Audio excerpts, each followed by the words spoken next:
урматтуу манасчылар, бүгүнкү майрамыңыздар менен урматтуу төрага сизге чоң рахмат. Мындан кийин ушуну салт кылып алсак, дүйнөдө азыр саналуу эле манас таануучулар, Айтматов таануучулар калды. Биз кыргыздар өзүбүз каалаганча чогулат экенбиз, бирок кыргыздын интеллектуалдык байлыгын дүйнөгө экспорт кылып жүргөн саналуу эле манас таануучулар, Айтматовчулар бар. 2 жыл мурун Талантай Бакшиев эпос таануучуларды чогултту. Ошолорду 2 жылда бир ушу жогорку кеңешке чогултуп, аларды сыйлап, аларга жол каражатын төлөп берип, аларды мамлекеттик сыйлыкка көрсөтө жүрсөк. Себеби алар СССР учурунда Москвадан окуп, ошол муун калып калганда, жаңы манас таануучу, жаңы Айтматовчу азыркы жылда чыга элек. Ошон үчүн бул биздин улуттук негизги маселебиз болуш керек. Мен окурман катары эле манас эпосунун бөлөк эпостордон айырмалап турган бир касиеттерин сиздер менен ой бөлүшкүм келди. Дүйнөдө азыр 20га жакын эле эпос бар. Башкача айтканда 7000 улут болсо, ошонун 20сы гана эпос жараткан эл. Анын 10-у Европада, 10-у Азияда. Европадагы элдер бул англичандар, Италия, француз, грек, латыш, эстон элдери. Грузия, Азия элдеринде эң чоң эпос жараткан бул албетте Индия, Рабаяна, Махабхаратта, Башкыр, Жангир эпосу бар калмактардын, Армян эпосу бар, анан кыргыз. Ушул 20 эпостон манас эпосунун айырмачылыгы эмне? 20 эпостун 19-у бул тирүү эпос эмес. Алар ошол жылы айтылган, бүттү, ага бүгүн бирөө да бир сөз кошо албайт. Же Шахнамеге, же Жолбос терисин жамылган баатырга, же Илиадага. Бирөө да бүгүн бир сөз кошо албайт. Манас эпосунун айкөлдүгү, кеңдиги ушунда. 18-чи кылымдагы Ноорус манасчы, 19-чы кылымдагы Акылбек, Тыныбек, Чойке айтуу манасчылар, 20-чы кылымдагы Саякбай, Сагынбай манасчыларыбыз, мына берде отурган биздин бүгүнкү манасчыларыбыз, анан келечекте жара турган манасчыларыбыз бар манастын сафтары. Дүйнөдө ушундай барбы? Көз өтүп кеткен адам менен тирүү адам экөө биригип манастын сафтары. Бул манаста гана бар. Манаска эч убакта күз да келбейт, кыш да келбейт. Манас түбөлүк, көктөп, бүрдөп, жайнап турган бул чалкайып жаткан океан. Манастын эң чоң айырмасы ошол. Бул тирүү эпос. Манас айтылып бүтө элек. Манастагы көрктөндүрөт. Эртең бүрсүгүнү жаңы келген манасчы жаңы сөз кошот, жаңы ой кошот, жаңы вариант кошот, жаңы көркөм кошот. Мына майки. Ошон үчүн манасты адайбатчынын гана деңгээлинде эмес, манасты касиет карата карасак. Бул биринчи өзгөчөлүгү, эч бир дүйнө жок өстөлүгү. Экинчи өзгөчөлүгү бул көп варианттуулугу. Манастын бүгүн адайбат институтунда турганы 70 варианты бар. Биякта биздин 10 чакты манасчыбыздын ар биринин өзүнүн варианты бар. Ошондо 80 варианты деп эсептесек, Петресенин айтуусу боюнча, ошол азыркы жазылып калган манастарды чыгарыш үчүн эле 100 том керек. А биздин бул манасчыларыбызды айткандарын чыгарсак, жок дегенде 120 том керек. Анан кээде манасты окуш керек дейбиз, бирок мен өзүмдүн тажрыйбамда манасты угуш керек. Саякбайды окусаң анчалык каның дүрбөйт, бирок Саякбайды уксаң, укмуш каның дүрбөйт да. Манастын 1000 нускасын Нарын областына таркатып берер, эч нерсе өзгөрбөйт. Бирок 10 манасчыны алып барып Нарынды бир сере кыдыргычы, эл такыр көргөз керек. Ошон үчүн манасты окуш керек, иликтеш керек, бирок манасты түшүнүш үчүн эң эле манасты угуш керек. Манастын үчүнчү өзгөчөлүгү албетте бул көлөмү. Көлөмү өзү адайбат китебинде ушунча жазылып калган, манасты Саякбай 3 күн 3 түн атты деп. Муну Ыбырай Абдрахманов жазган, өзү угуп, өзү документалдык түрдө күбө болгон. Бирок Саякбайдын бир өзгөчөлүгү бар. Саякбай бул манасчылар сыяктуу эле контордо же камеранын түбүндө манас айтканда алар корунуп айта алган эмес. Эң чоң манасын Убукеев жазып калган 14 сааттык манас, жарым саат сайын кассета түгөнүп үзүлө берген. Саякбай атабыз өзүн ыңгайсыз сезип, маанайы келбей ушинтип айткан. Бирок Саякбай атабыздын куш кармап турган сүрөтү бар. Ошону Шлафштейн деген фотокорреспондент Солтон Сарыдан жолугуп, Саякбай тааныш экен. Саке, бүгүн канча манас айттыңыз дегенде, мен өмүрүмдө биринчи жолу рахат алдым, 21 күн манас айттым деген экен. 21 gün gününe 500 bin saptan esептесеңiz, bir 10 milyon sap. Dünyada göz ötüp ketkenlerden, gözü türülерden 10 milyon sap айтқан türlü adam var mı? Bu ne degen искусство? Bu degen искусстводан да бийгирээк нерсе. Буга диагноз ешким кое албайт. Бул касиет, муну жүрөк менен гана сүзүш керек. Интуиция менен түшүнүш керек. Анан кийин Манастын 4-чү өзгөчөлүгү бул Виноградовдун жазганы. Бул музыкальный аспап. Манаста 22 аспапка чыгат, кыргыздын аспаптары. Биздин филармонияда азыр 22 улуттук аспап барбы билбейм. Музыкалык дүйнөдө кайсы тилде болбосун 7 гана нота бар. До, ре, ми, фа, соль, ля, си. Муратбек агай отурат. Виноградов жазып атат. Мен музыкант кайтар айтам дейт. Саякбайдын музыкасында 28 звучание бар дейт. Бүгүнкү күндө Саякбайдын музыкальнысын иликтөө үчүн музыканттердин күчү жетишпейт.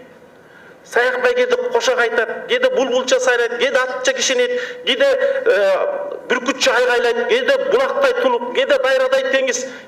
Койчу. Иликтеп бүтө албайсың, сөз жетпейт. Бөлөк эпостарда мындай музыкальность жок. Андан кийинки өзгөчөлүгү таинственность, сырдуулугу. Мен бүт адабиятчыларды сыйлайм сиздерди. Сиздер жазган китептерди окуп жүрөм. Бирок мен Саякбай жана Сагынбай китебинин автору катары сиздер менен талаша алам.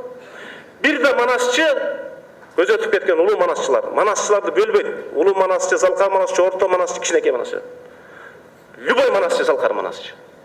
Аян алдыбы? Бул айтылган кимиси орто манасчы, кимиси кичине манасчы. Мен үчүн баары залкар манасчы. Себеби ал аян алгандан кийин коркок киши, жүдөгөн киши, майда киши манас айта албайт. Ошон үчүн биз бүт манасчыга залкар манасчы катары мамиле кылсак да. Сыры ушунда эки сырын айтайын.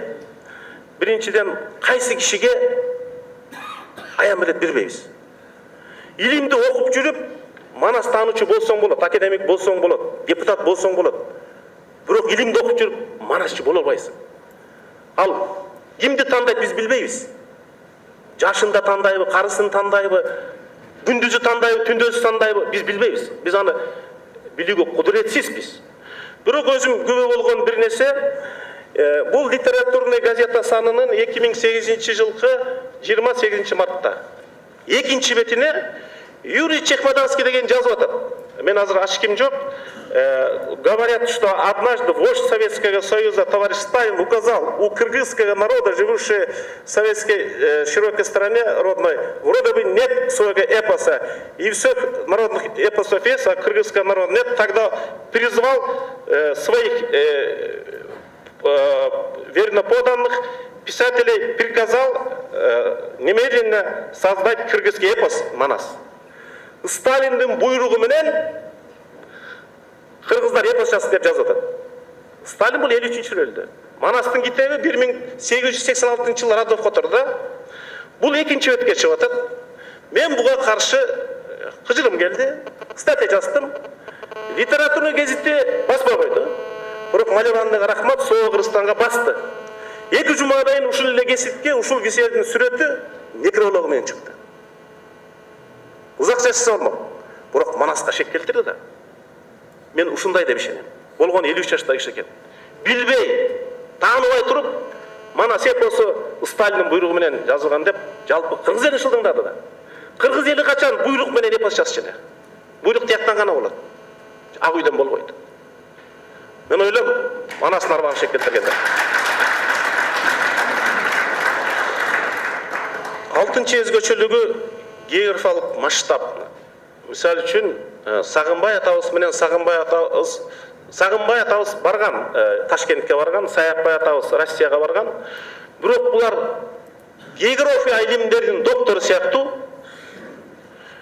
Булар Көкөтөйдүн ашына айтканда Сагынбай атабызда 547 географиялык ат катышып, эми кайсы өлкөлөр экенин сиздерге айтып берейин. Көкөтөй атабыздын ашына келген меймандар.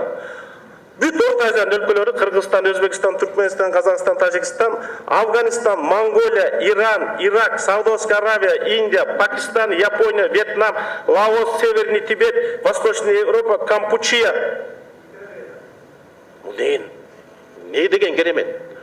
Bir bilimi жоқ Сағынбай Ақсақал не деген энциклопедия илими болгон. Окуялар ошо кантип кабар айткандыгы, анан географияны карасаңыз глобусту. Тура глобусту карап туруп айткандай да. Бул географиялык Манас эпосунун масштабы дүйнөдө бир да эпос өзүнүн өлкөсүнөн чыга албайт. Экинчи өлкө кошулбайт. Шарттын эмес, ошо Фарсада өтөт.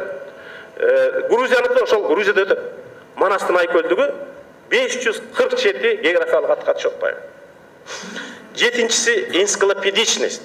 Мен адабият агайлардын дагы жолу суранам. Манаста адабият кылат кадап салбасаңар. Адабият бизде адабият тануу илим катары пайда болгону 100 жыл болду эле. Манаска жок эле дегенде 1000 жыл болду да. Себеби Манастан адабияттан бөлүк эмнени тапса болот? Биринчи тарых, экинчи этнопедагогика, үчүнчү дин, этнокультурология, этнопсихология, археология, астрономия, жана Кыргыздын ай күн календары бар экенеги Манаста айтылат. Төкмөлүк, психология, генология, этномаданият, кол өнөрчүлүк, улуттук дагмагаш, тышкы саясат, элдик кол өнөрчүлүк, улуттук ырлар, улуттук оюндар, улуттук каада салт, улуттук медицина, улуттук армия, улуттук музыка, Алтургай Сайынбайдын ырларында кып-чуур деп хирургиялык операция жасайт. Сагынбай өзү бир да операция болгон эмес. Ошол учурда ошондой бийик искусствого жеткизген жарадар болгон солдаттар. Ошого чейин бар. Мамлекеттик түзүү идеясы бар. Ошон үчүн биз эми бөлөктөрдүн айтып койгону, куралдын эле 220 түрү бар. Мал багуунун сырлары бар ошол жакта. Темир ийилтүүнүн сырлары бар. Ошон үчүн биз Манаска Манастай мамиле кылсак, бийигирээк мамиле кылсак да, Манас боюнча география илимдеринде, юриспруденция илимдеринде, психология илимдеринде, педагогия илимдеринде докторлук жазыш керек да. Манасты кеңири карайлы, урматтуу туугандар. Сегизинчиси историзм. Тарыхка туш келеби, туш келбейби? 8 тарыхчыны мен окуп чыктым. Барклай, Берек Солтоноев, Молдобаев, Абрумзон, Берштам, Раллов, Кытай окумушчусу Ченхуа, Темирбек Токтогазиев, Бияктоштот, Өскөн Осмонов. 8-өөнүн салыштыруусу боюнча Манас жок эле дегенде 7 тарыхый окуяны өзүнө камтыйт. Биринчи Кундар, экинчи Байыркы түрк каганаты, үчүнчү Түргештердин каганаты, Кыргыз каганаты, Каракарин каганаты, Монгол доору, Алтын Ордо доору, Жуңгар калмак алгалашы, анан акыркы Тагабийин доорuna чейин. Дүйнөдө ошондой эпос барбы? 7 тарыхый окуяны доорду өзүнө камтыган.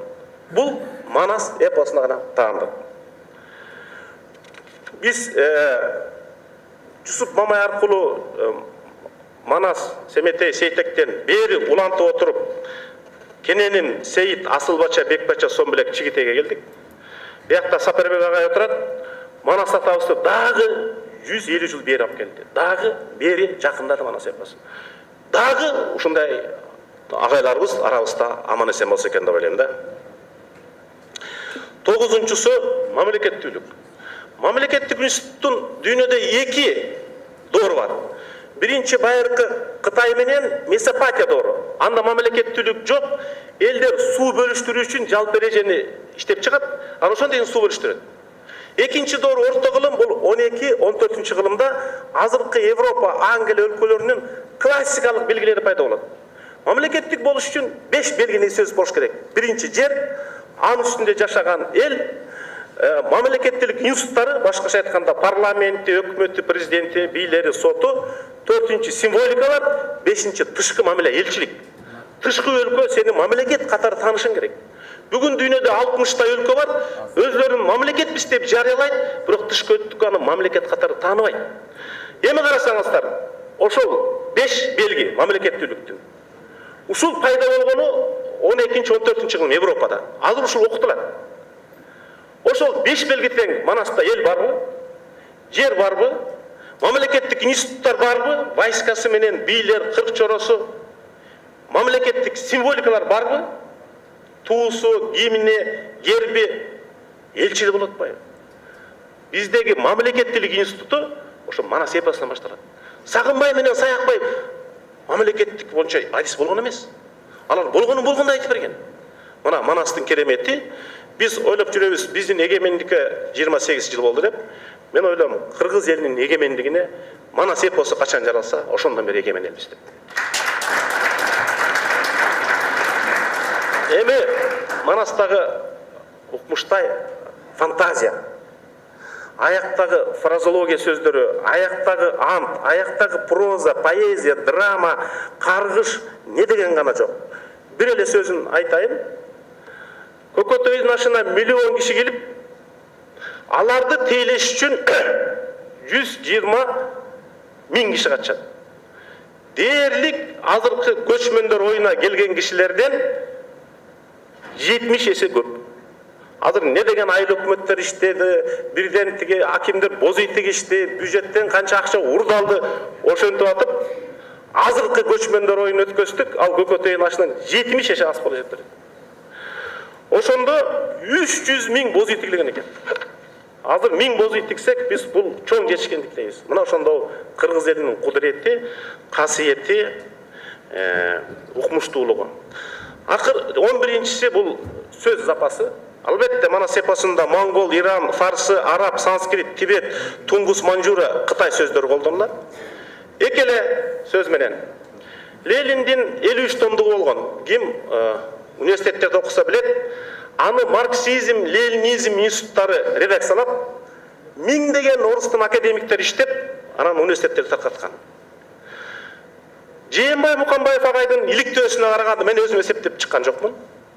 Лениндин 53 томунда 35 миң лексика колдонулат. Саякбай атанын бир томдугунда 70 миң лексика колдонулат. Мисалы үчүн, кызыл деген сөз орусча бир 3 сөз менен айтылат. Красный, алый, бордовый. Может, жакшы билгениңиздер айтасыздар, может 4 сөз менен. Манаста кызыл деген эле сөз 14 сөз менен сөздөтүлөт. Ишенбеңиздер окуп берейин.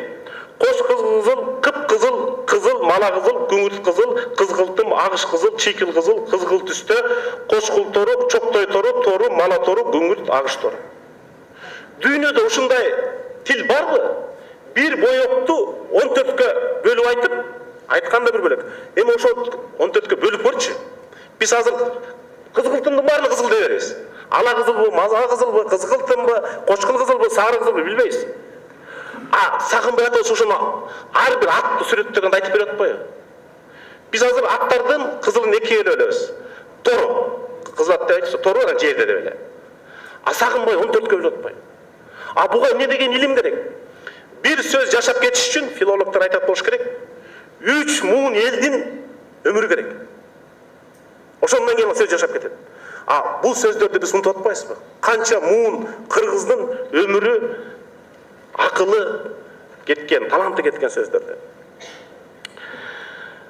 Соңкусу Манас эпосу дүйнөдөгү жалгыз эпос закон менен корголгон. Манакей авторлору таланттуу Бакчиев, Асан Жакшылыков биякта отурат, ошону биринчи жазган инсандар. Ошон үчүн Манас бүгүнкү 3 улуу залкар, Шабай Азизов, Жусуп Мамай, Сагынбай Арозбаков үчөөнү эмне бириктирип турат? Менимче үчөө тең улуу бийиктик сөздөн,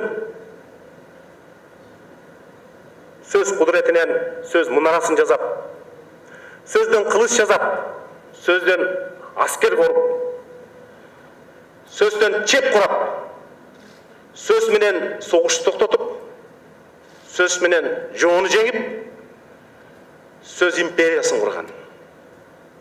Үчөө тең улуу бийиктик бу дүйнөгө кыргыздын керемет жерин, ыйык көлүн, бийик тоолорун, булактандуу абасын, керемет арча токоюн, сулуу кыздарын, ыймандуу келиндерин, даанышман апаларды, акылман аталарды, намыскөй жигиттерин дүйнөгө даңазалап берген. Биз да улутпуз, биз да пендебиз. Кыргызстанда ар бир мамлекеттегидей коррупционер кыргыз бар, жалкоо кыргыз бар, наша чейип кеткен кыргыз бар, аракеч болуп кеткен кыргыз бар. Бирок Кыргызстанда бир да кыргыз жок. Манас жөнүндө жаман сөз айта алган. Демек биз улуу элбиз. Биз ошо улуу кылып турган бул Манас